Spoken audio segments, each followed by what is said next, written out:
Hello मित्रांनो, आपल्या सगळ्यांचं स्वागत आहे पुन्हा एकदा एक नवीन ब्लॉगमध्ये। आज आपण एक्सप्लोर करणार आहोत पाटणा देवी हे स्थान। आपण सगळ्यांना माहीत असेल मी नवीन ब्लॉग आणत असतो, नवीन लोकेशन एक्सप्लोर करत असतो। अशा ज्या एक नवीन लोकेशनसाठी निघूया, चला मित्रांनो। पाटणा देवी हे पर्यटन स्थळ महाराष्ट्रामध्ये चाळीसगाव शहरापासून 16 किलोमीटर अंतरावर स्थित आहे। हे पर्यटन स्थळ अत्यंत सुंदर व निसर्गरम्य आहे।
तर फायनली मित्रांनो, आपण आता 1 तासाचा प्रवास करून पोहोचलो आहोत पाटणा देवी येथे।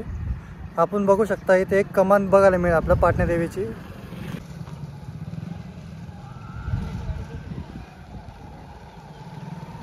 तर मित्रांनो, आता आपण जाऊया मंदिर परिसरात। तर चला निघूया मित्रांनो।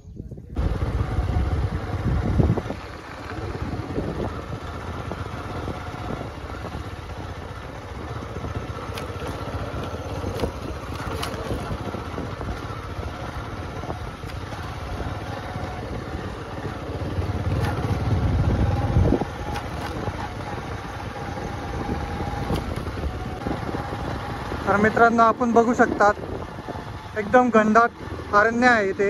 इथे आपल्याला वाघ, सिंह असे वन्य प्राणी बघायला मिळतील आपल्याला मित्रांनो। तर जो कोणी इथे येईल त्यांनी सावधानता बाळगा आणि आल्यावर कृपा करून आपली वस्तू सांभाळा। इथे वन्य प्राण्यांसोबत माकडंही राहतात, ते वस्तू हिसकावून घेतात माणसांकडून चालताना। ते अचानक हमलाही करतं माणसांवर, तर आपली स्वतःची सावधानता आपण स्वतः बाळगा। आपण आता चाललोय मंदिराच्या गर्भगृहाकडे।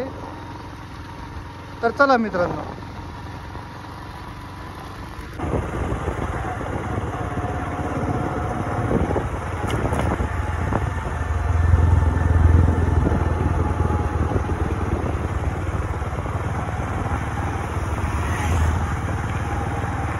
मित्रांनो, आपण जेव्हा आपण कुठे फिरायला जातो, कुठे निसर्गरम्य परिसरात जातो, तर कृपा करून तिथं घाण करू नका। आपण घाण करतो, प्लास्टिकचे बॅग्स वगैरे आणतो आणि तिथेच टाकून देतो।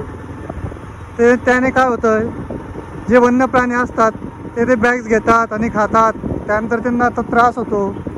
तर प्लीज कोणी कचरा करू नका.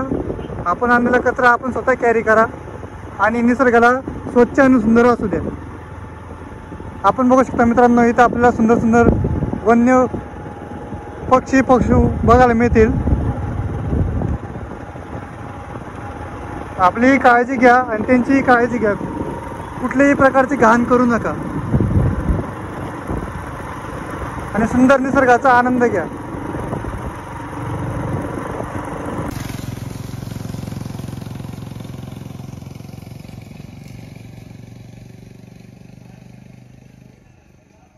आपण बघू शकता मित्रांनो, इथे भास्कराचार्यांचं औषधी वनस्पती संवर्धन क्षेत्र आहे. इथे भास्कराचार्यांनी खूप काही संशोधन केले, खूप काही जडीबुटींचा शोध केला, त्यांच्यावर वैज्ञानिकपणे त्याच्यावर शोध घेतला व त्यानंतर लोकांसाठी त्यांनी प्रोव्हाइड केले. तर आपण बघू शकता इतका सुंदर नजारा इथे, घनदाट अरण्य इथे आणि एकदम शांत परिसर आहे. इथं आल्यानंतर असं वाटतं की एकदम मनाला शांती वाटते.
मित्रांनो आता फायनली आपण दर्शन घेतलं आहे.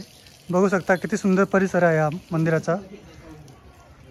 अत्यंत पुराणिक ऐतिहासिक मंदिर आहे. आपण बघू शकता मित्रांनो, या मुघल काळामध्ये या मंदिराला हानी पोहोचवण्यात आली, तेव्हापासून हे मंदिर असंच आहे. शांत आणि सुंदर परिसर आहे मित्रांनो. इथं बघा किती छान वाटतंय. सर्वांनी या मंदिराला व्हिजिट द्या. बघा नैसर्गिक सौंदर्य किती सुंदर आहे.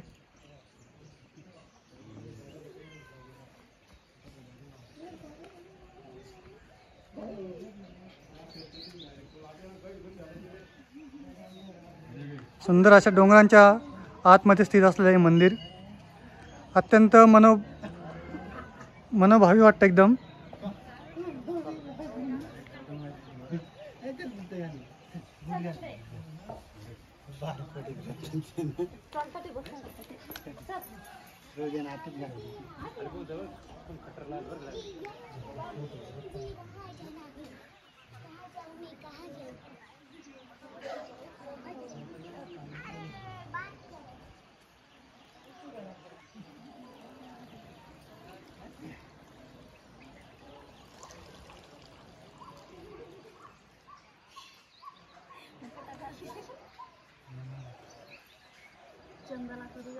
तर मित्रांनो आपण आता दर्शन घेतलं आहे.